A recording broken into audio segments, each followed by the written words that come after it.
ওই দিদি এখানে কি হচ্ছে বল না আমাকে বল। দিদিকে জিজ্ঞাসা করার পর দিদি নিজেই বললো আমি কিছু জানি না।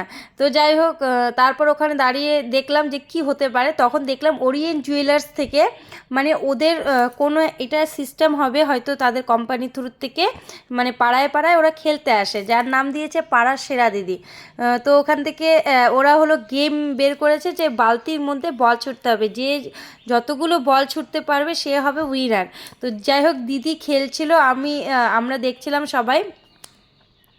তো ভালোই লাগছিলো, ভাবছিলাম আগে আসলে হয়তো আমিও নাম দিতে পারতাম। আমি অনেক লেট করে এসেছি, তার জন্য হলো না। এরপরে রুষা খেললো। রুষা খেলবে?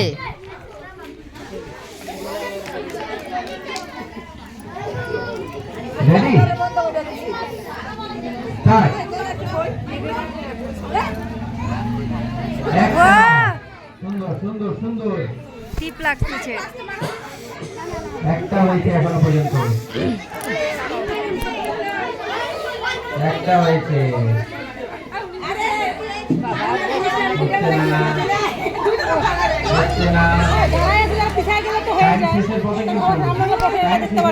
তাড়াতাড়ি আর 4 সেকেন্ড, 3 সেকেন্ড, 2 আপ। পুরোপুরি রেডি। একটা প্রথমেই ফেলে দিয়েছেন। ওর জন্য আর হচ্ছে না, মিস্টেকই হয়ে যাচ্ছে। প্রথমটা ফেলে আর কিন্তু হচ্ছে না, হচ্ছে না। একটাই ফেলেছে হবে না। খেলা হয়ে গেল। তো দাদারা মানে যে দাদাগুলো এসেছিলো ওরিয়েন্ট জুয়েলার্স থেকে, তারা হলো ডিসাইড করছিল মানে কে ফার্স্ট সেকেন্ড থার্ড হয়েছে। এরপরে একে একে পুরস্কার উঠিয়ে দিল। এটা ছিল সান্ত্বনা পুরস্কার। তো যারা সান্ত্বনা পুরস্কার পেয়েছিল তাদের আগে মানে সান্ত্বনা পুরস্কারগুলো দিচ্ছিল, তারপরে একে একে ফার্স্ট সেকেন্ড থার্ড সব প্রাইজ দেওয়া হবে। দেখো, তো এরপরে আসলো ফার্স্ট প্রাইজ রাখি দিদি। রাখি দিদি হয়েছে পাড়ার সেরা দিদি। তো তার হাতে পুরস্কার তুলে দিল। যাই হোক, দেখে খুব ভালো লাগলো। এটাই একটা মজা, বলো। এই প্রাইজটা কোনো মানে মেটার করে না, বাট এই সবাই মিলে একসঙ্গে একটা সময় কাটানো, খেলা, এটাই একটা মজা। দেখে ভালো লাগলো। এই দিদিটা সেকেন্ড হয়েছিল।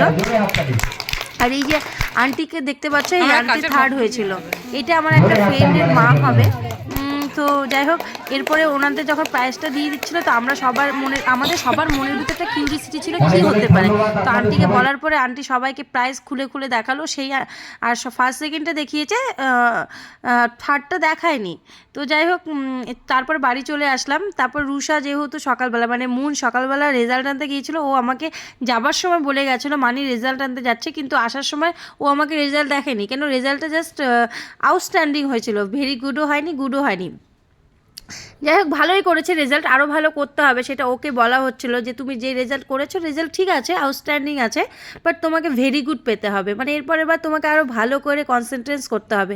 তো পাগলি তো কিছু বোঝে না, পাগলি হলো ফোনটা অন করার পর পাগলের মতো নেচে যাচ্ছিলো। আর মানে ও বলছিল যে না আমি ভালো পেয়েছি, আমাকে আরও ভালো পেতে হবে না, আমি ভালো পেয়েছি, এই বলে পাগলের মতো নাচছিল। বাচ্চা তো বাচ্চাই হয়, তাই না বলো। যাই হোক, সন্ধ্যা হয়ে গেছে। সন্ধ্যার পরে বর যখন চলে আসলো, তো বাবা মাকে দেখতে ইচ্ছা করছিল বলে ওই বাড়ি চলে গেলাম। তো মা বাবা হলো ফোনটা অন দেখার পরে ঠিক করে বসলো। যাই হোক, একদমই সিধা সাদা হলে যা হয়। তো আমি বলছিলাম যে তোমাদের ভিডিও করে নিচ্ছি, আমি ইউটিউবে দিব বা তোমাদের আমি বাড়িতে বসে দেখব। এরপরে পাপ্পার সাথে দেখা হলো।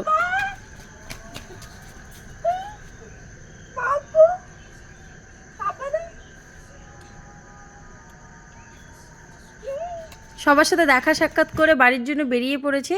তো আসার সময় মানে বরের সাথে প্ল্যান করলাম যে রাত্রে কি খাওয়া দাওয়া হবে।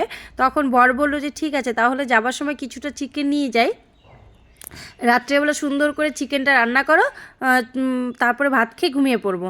তো যাই হোক, চিকেনটা নেওয়া হলো। চিকেনটা নেওয়ার পরে বাড়িতে এসে চটজলদিভাবে, যেহেতু অনেক রাত হয়ে গেছিলো, তাড়াতাড়ি করে কোনো রকম মানে রেডি করে মাংসটাকে ভালো করে কষিয়ে টষিয়ে নিয়ে ওকে রান্না বান্না করে খেতে দিলাম। তো আমার ভিডিওটা এত অবধি। তোমরা আমার পাশে থেকো, আমি চেষ্টা করছি ভালো করে এডিট করার, চেষ্টা করছি ভালো করে ভিডিও ছাড়ার। আমাকে একটু সাপোর্ট করো, লাইক করো, কমেন্ট করো। তোমরা উৎসাহ দিলে আমি হয়তো আরও ভালো করতে পারবো। আমার তরফ থেকে তোমাদের সকলকে অনেক ভালোবাসা রইল।